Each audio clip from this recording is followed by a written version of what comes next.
All right, my people of faith. Let's take another walk. Excuse me. Let's talk about um, hmm,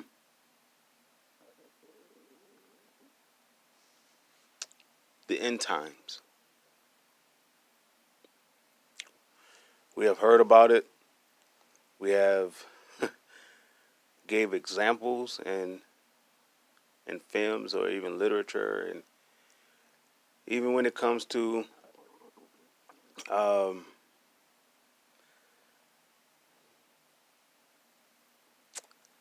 spiritual information from the unknown. Certain books have spoke about it.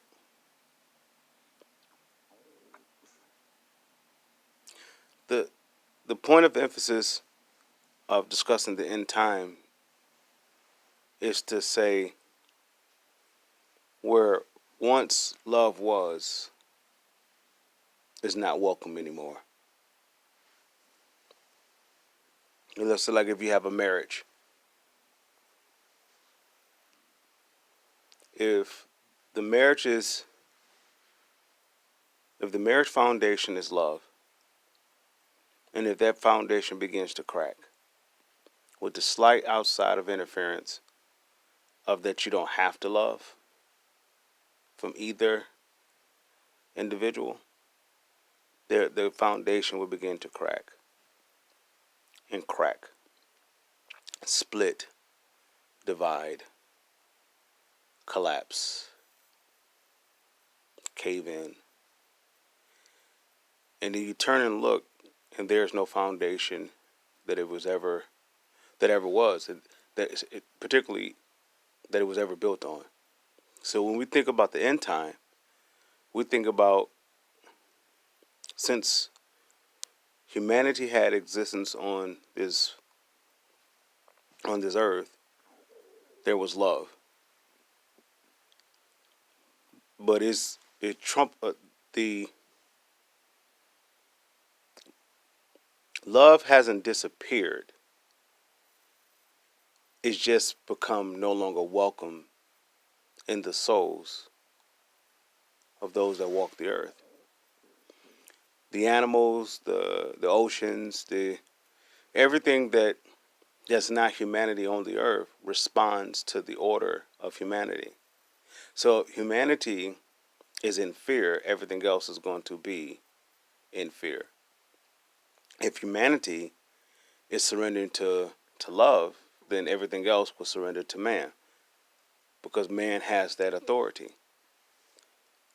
We have abused our authority to not operate or to authorize judgment or actions based upon love. We actually did it in the opposite of which is what we will call evil, is through the spirit of fear. Now, God has not given us the spirit of fear. He's given us love, power, and a sound mind. But since we have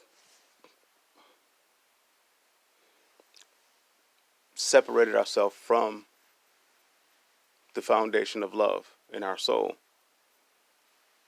the mind is no longer sober, and we're powerless. So, to say about the end time is to say that humanity, from the very start that man was created, that separation then, all the way up to the point now, has been a splitting in the foundation of love. It has trickled down so swiftly. Man is so deceived in evil, or so in the bed, lying in the bed with evil, they don't even care that love is not even there.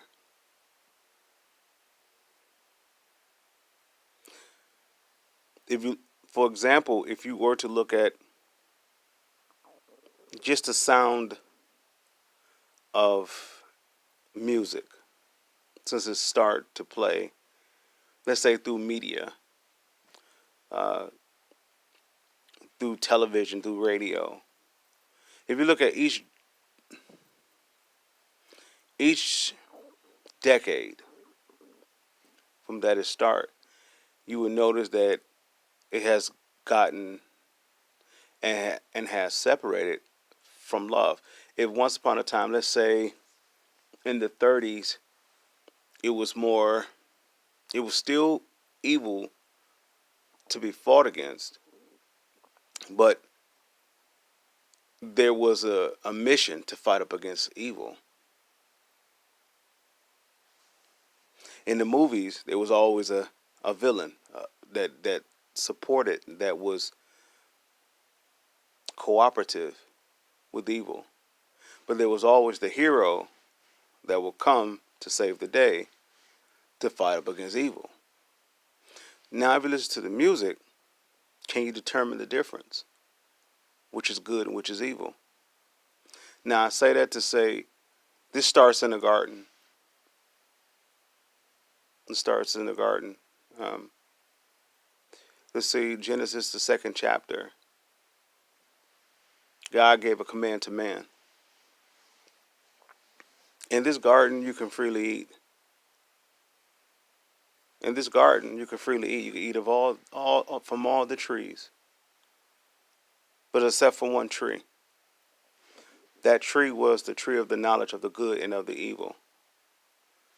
That tree was a split tree. That tree was split between good and evil. And the moment that you will eat from this tree, you will become indecisive, which means the mind is no longer sober. It's confused. It don't know when to be good or when to be evil. It's torn. Now, when man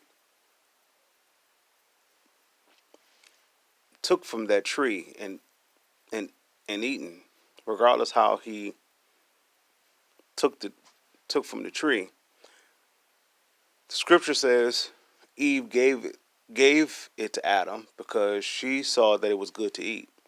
Now, the point of me pointing this out is to say about this tree that this tree is what wasn't made by God, because everything in God made in the garden was good. So if everything in the garden was good, why would he tell you not to eat from this tree? Some have suggested that this tree was going to be offered up to God. Some have suggested, that God didn't know what he was talking about, as what the serpent did say. The point of the tree is that it didn't come from God himself. He didn't make this tree. So then the question would be, who made the tree? Well, there was no tree. There was a tree, but there was no tree. There was the one, the great deceiver, who fell from heaven to the earth.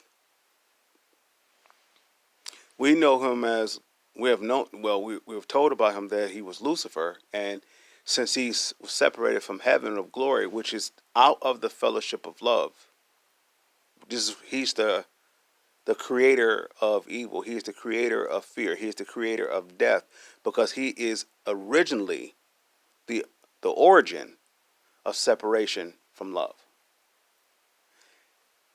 In his heart, he compared himself to God. So anytime you compare yourself to love, you are automatically, instantaneously, without no room for rationalization, you are instantly evil. Whenever you compete against love, or whatever is inside of you that compels you to want to disagree with love, you are instantly evil, and you become accursed. The blessing that comes with love is no longer a part of you. So now you're gonna have to work. If not, you would definitely be dealt with accordingly. So when Lucifer did what he did in the beginning by saying that he wanted to be above God, he wanted to be like God, he's competing against his creator. So he's separating from the love of the creator that created him. So there's no humility there. There's only pride. He's above God at that point. At least so he thinks. So he was dealt accordingly. He was forced out of heaven. He fell to the earth. And when he fell to the garden. But when he fell to the garden, if you notice, God didn't God placed Adam where he fell to. Adam to go wandering in the garden and then stumbled across Satan. God placed Adam where Satan fell. The point of that is for the good in us, the love, the power, and the sound mind was meant to drive out evil of such. You know the story what Jesus did to evil by the death, burial, and resurrection. Now we know that of going to the cross. So we have these, we put these um, uh, cross representations on our necks, and we draw a cross, or we cover our forehead with the cross. We do all these sorts of things, correct? But the death, burial, and resurrection is Jesus defeating evil. What is evil? The original sin, which is against love. He defeated the very works that started from the very beginning when not Adam, but when Lucifer opposed God. He defeated that because that self-same consciousness that Lucifer had to oppose God formed him into Satan. He then became the tree of the knowledge of the good and of the evil. He's a split. He knows good, but he knows evil. He knows good because he was created good. He knows evil because he's separated from that love. So when it was introduced to him to partake of this tree, which is to say, does God not know the moment that you eat from this tree, you should surely die? I'm not surely die, that you will become a god in your own eyes. But God told him, if you eat of this tree, before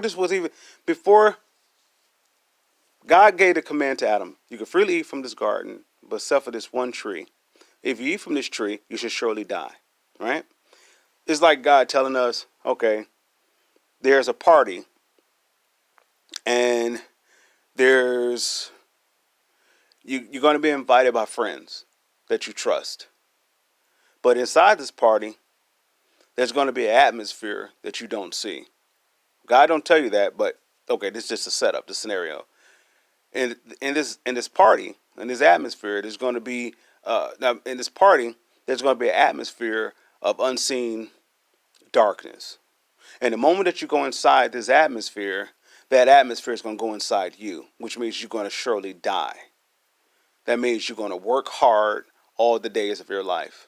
That means that whatever that you start to do, it will always collapse because there's death inside of you.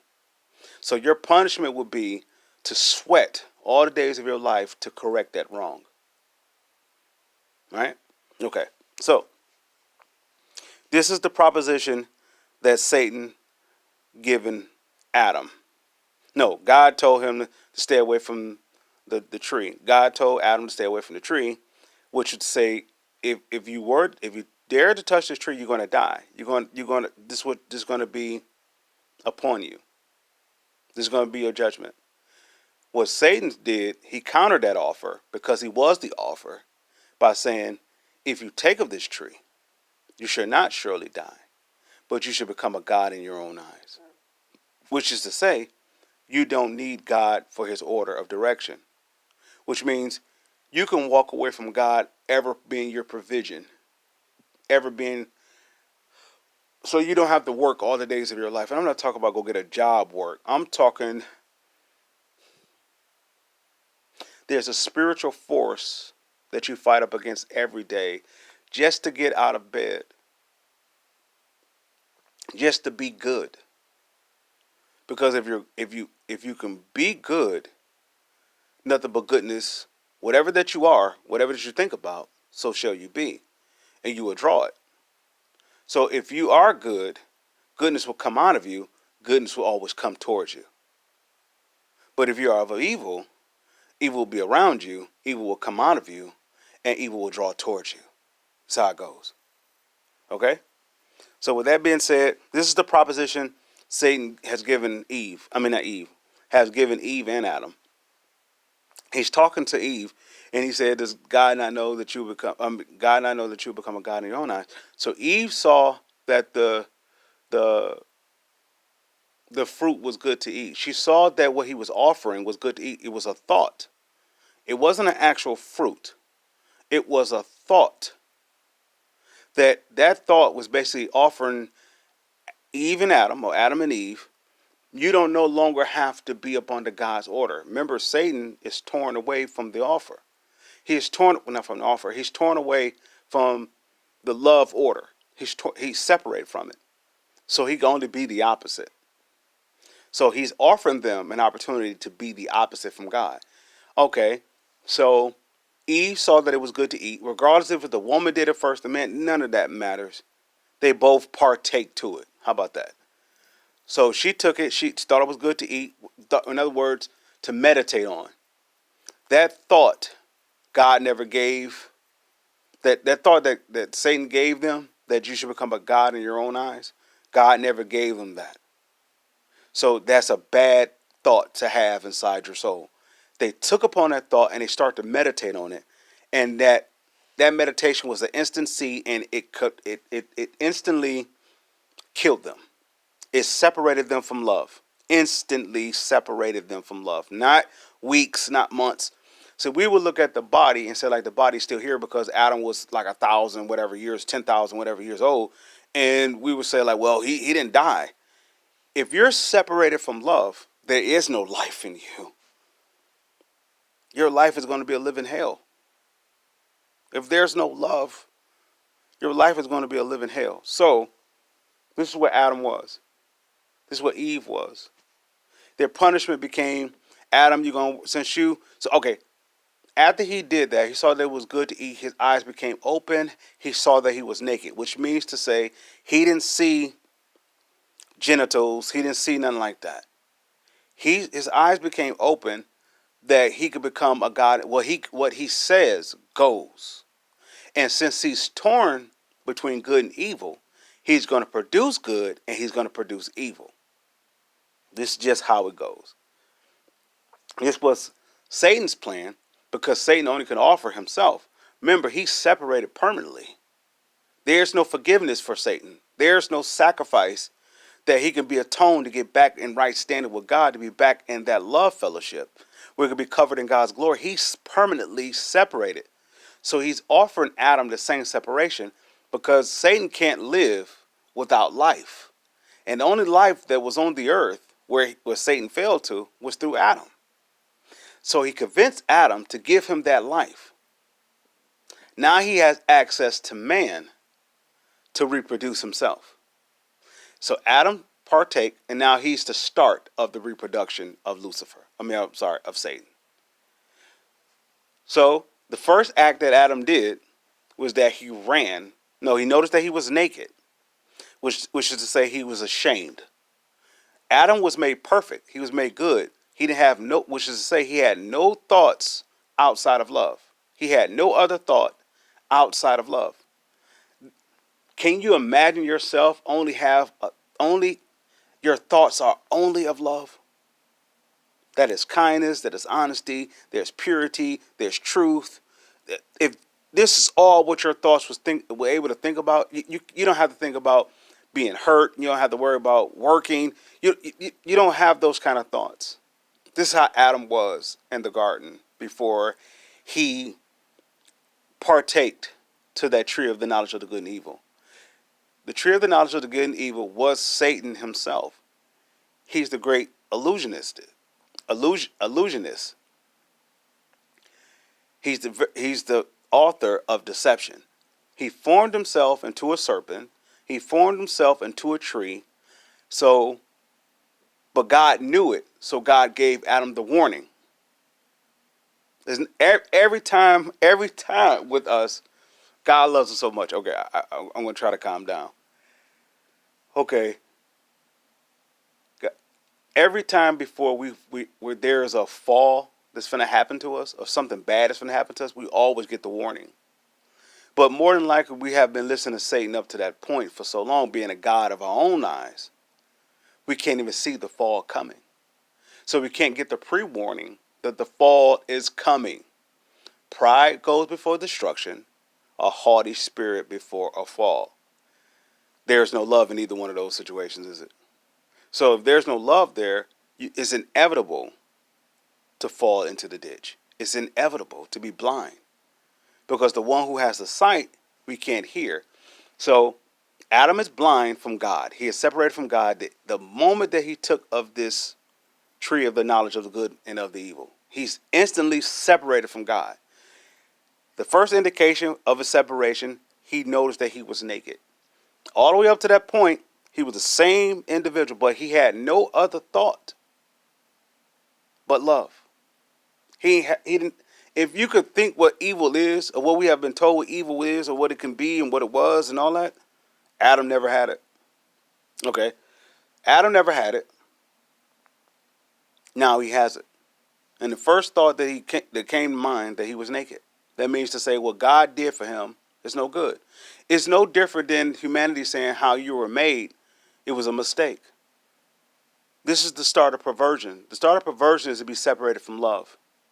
If you want to find somebody who's really disturbed, who has some form of issue or some any kind of deficiency, it doesn't matter who you are, where you are, what you're love deprived. Love is not in your soul. Your soul is not seated inside of love.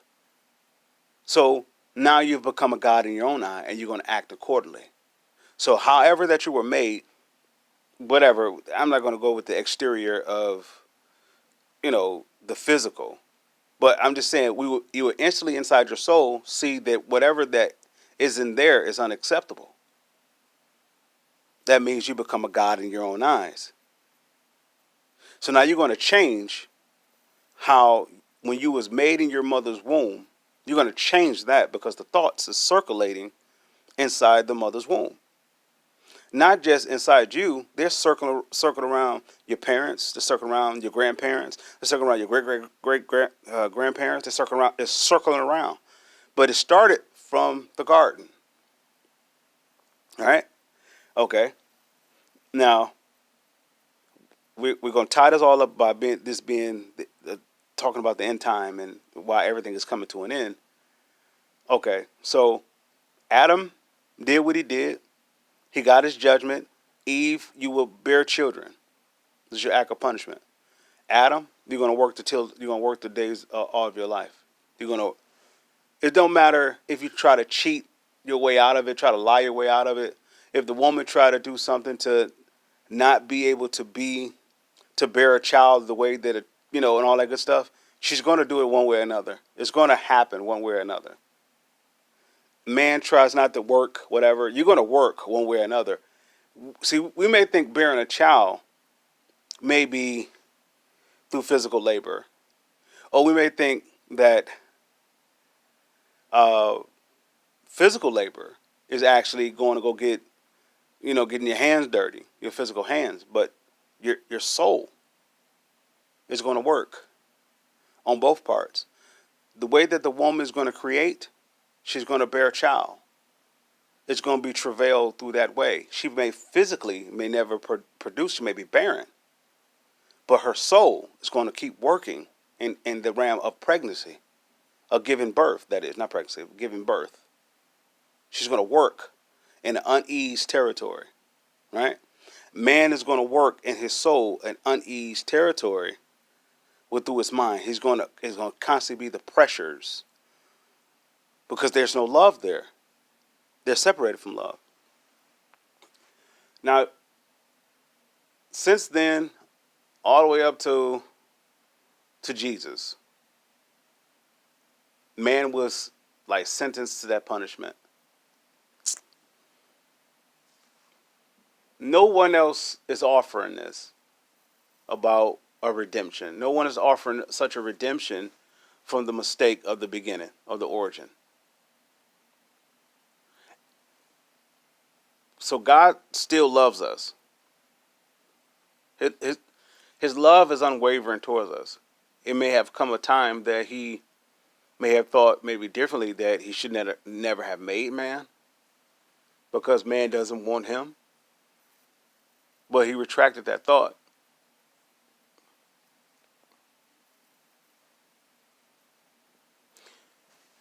And with that retraction, his love like grew the more.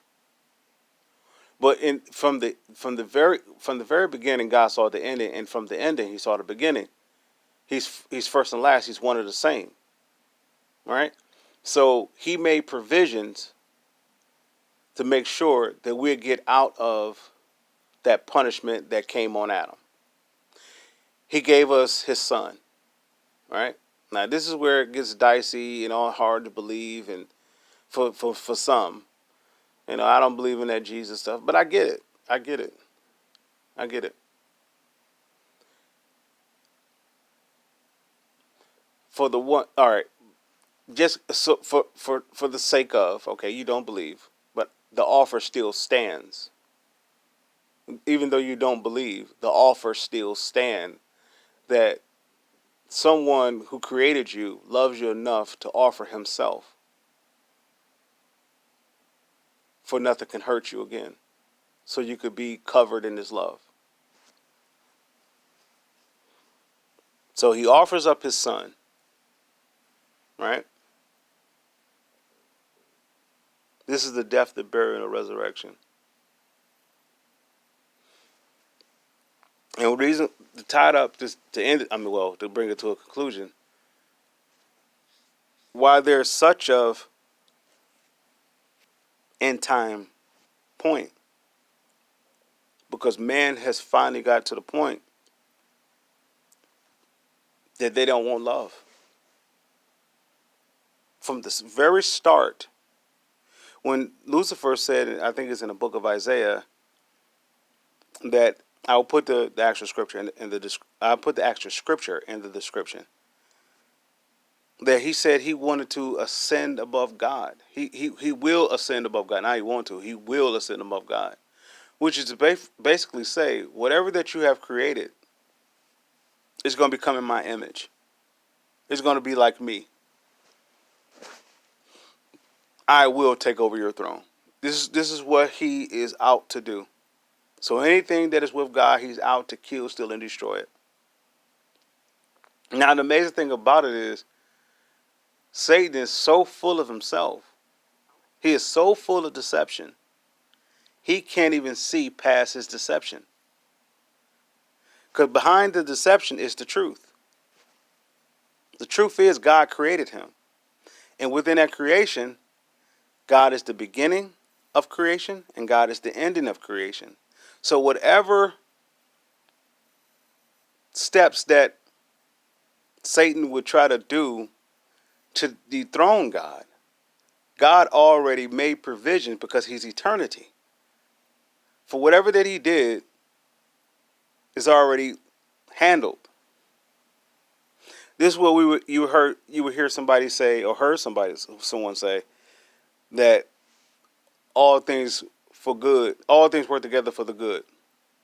So even if you go into a situation, if you're inside God's goodness and you're one of His, with your your soul connected to, and your spirit being His, and your soul being seated inside His love, and your faith is inside of Him, and you're separated from evil, you're His. That means whatever that is a pitfall or a ditch that's right there that you don't see coming, God will make a way for that you don't fall in the ditch, but you avoid the ditch, even though He knows the ditch is there. Remember, the ditch is not real. This is like the tree of the knowledge of the good and evil is not real because God didn't plant it. God didn't make it. So whatever adversity, challenge that we're going through, it's all in the soul. It's all in the mind, the will, the emotion, the intellect, and imagination. It's all there. Because more than likely, our soul haven't made a decision from separated from the tree of the knowledge of the good and evil, which is to be good or be evil. We haven't made a decision. So the enemy has access to deceive the soul. You know, he's the great. This is where drugs come from. They're all hallucinations or hallucinogens, or he's the great deceiver. What you see is not real. This is why we have dreams, and they are more real than the actual life, because you are a spirit, and God may have taken you a place to show you what's yet to come, or what you have encountered inside your soul, or what's going on. Satan is the great deceptionist. He is he create deception because he is deception, because he's separated from the truth. He can't help but to be a lie. So anyone that can lie on impulse, they are full of Satan. And I'm willing to guarantee you they have been bought in their soul. And the more that they listen to Satan, the further away they walk away from love.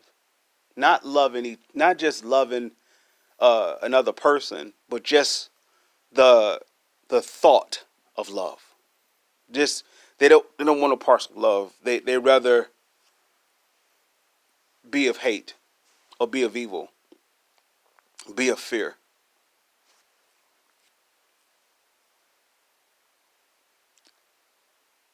The same offer that that Satan offered Adam and Eve in the garden, it's the same offer that he offered Jesus. It's the same offer. I'm sorry. I missed over a part. What makes Jesus so special? But why would God give a son? Well, whatever. Jesus actually went through everything that Adam went through. Adam, when the punishment was assigned to Adam, or when Satan had access to Satan's soul. No, I'm sorry. When Satan had access to Adam's soul to deceive him, to put things that's there, things that make it seem like it's real, but it's not there. He has that access to do that. Jesus actually encountered all that. He didn't come down as with the deity of God, like, okay, I'm God, and whatever. He came in a mortal flesh just like we have. So he came. He's a spirit, just like we're a spirit, and he came into the mortal flesh, which is the flesh is cursed. He came inside that. Now Satan has access to Jesus to tempt him in all manner of temptations. But every temptation that Jesus was actually faced, he didn't take it. He's like, I don't want it. Now the point of what makes Jesus so great is that not only he didn't take the offer of Satan was offering him, he showed us who we actually are, or who we are to be. See, Jesus said, you don't have to